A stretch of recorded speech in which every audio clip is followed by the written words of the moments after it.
Yep. Here is my audience for my persuasive speech. All right. This is my persuasive speech, Art is Necessary, for Lincoln University. Could you picture modern film without CGI, actors, music, or costumes? You probably can't, because there would be no movie. All of that movie magic is created by artists or art-derived jobs. And that's only one example of what an artless world would not have. We often discredit the arts as either low-class, unworthy jobs or only for the rich and wealthy and famous, without realizing what it contributes to our world. From entertainment, careers, and academics, art is helpful, to say the least. So first, let's talk about a few ways we challenge the arts. Artists everywhere face challenges surrounding the validity of art, from what should be considered art to the view that art is something inaccessible or snobby. In a study done on what people perceive as art, they found that people only tend to categorize things they find beautiful or like as artwork. Most participants also didn't categorize things that they thought were poorly made as artwork. Second, some people don't even believe that art is a viable career path or that art made in a career is valid art. Their view of art causes them to disregard a large range of jobs that are an art form. An intriguing article from Trebuchet magazine even goes as far as saying, when art is treated as a job, at least sometimes, it ceases to be art. The moment you think being an artist is a job, you not only misunderstand what being an artist means, you also kill its full potential, which also seems to imply that being a career artist means you don't make real art.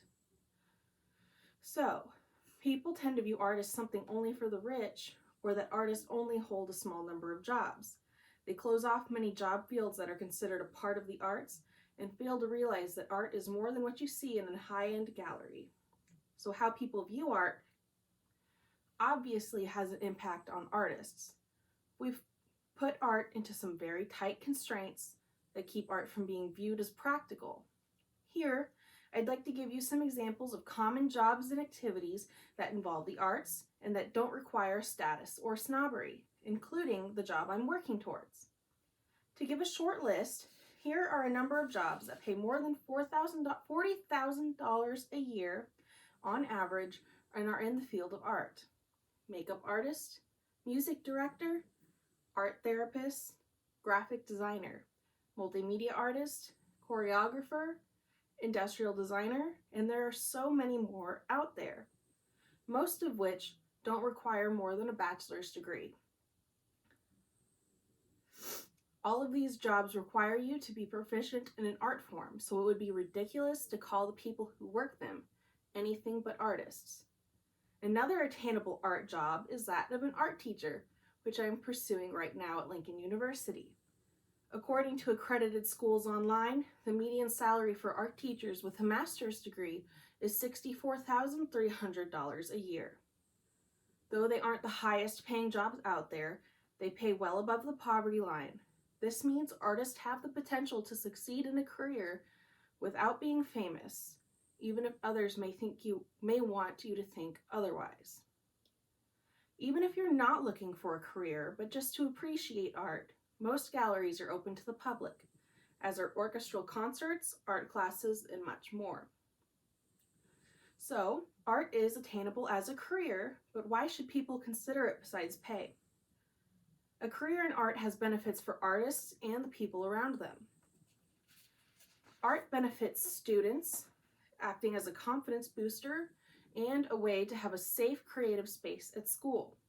More than that, it can help them with other subjects.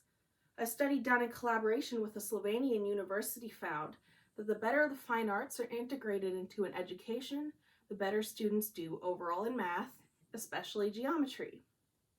The University of Regina provides a very good list of non-art skills people who pursue a graduate degree in art gain, like better communication skills, better reading comprehension, and a broader worldview. An education in art also requires more than just creating art, so you gain skills in research, problem solving, and data analysis. Third, Evidence shows that just viewing art can have benefits for individuals. A Norwegian study with over 130,000 participants linked higher participation in artistic and cultural events to better overall health. And a study done by the University of Arkansas found that students who took time to visit local galleries often felt happier and more empathetic after their time in the gallery. So, in short, art helps everyone in one way or another. It has the potential to help you too. So, what can you do? Art struggles to be seen as valid, valuable, and accessible. In reality, art is a part of many people's careers, and there are affordable options for making and viewing art. Lastly, art is a useful tool for all of us. It can help students do better in school, adults be happier and healthier, and people who study it gain a number of life skills from their education. You can support the arts even if you never plan on being an artist. Visit galleries, it's often free. Buy from local craftsmen. There are probably craftsmen and artists near you that make things like soap, skincare, pottery, decor, jewelry, and much more.